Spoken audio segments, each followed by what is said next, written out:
I think it's not by chance God has created us in a way that we have to have daily physical sustenance.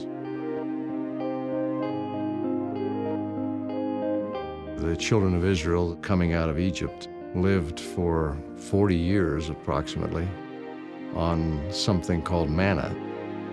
They couldn't have lived from hunting, and their lifestyle was such that they couldn't be planting. So they really didn't have an alternative. God was, in essence, providing their daily sustenance.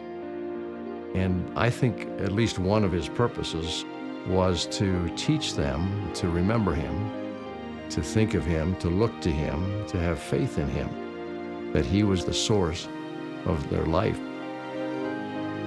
He did it in the way of making it a daily thing. They couldn't gather up manna and store it. It would only be good for one day. They couldn't forget who was the source of their blessings. There's a spiritual parallel in our day.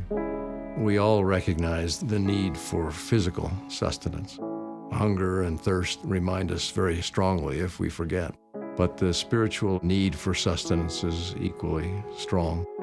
That comes not in drinking water and eating food, but in our constant daily efforts of communion with God.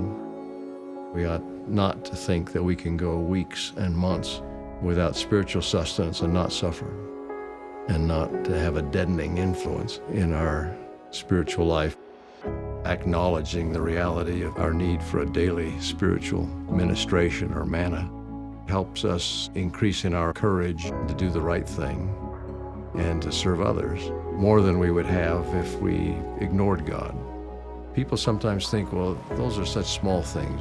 Prayer, immersing ourselves in the scriptures, pondering, meditating. How can that really produce a significant difference in a person's life? But it does. As small as those things seem to be, as daily routine sometimes they may seem to be, these are the kinds of things that day by day transform us.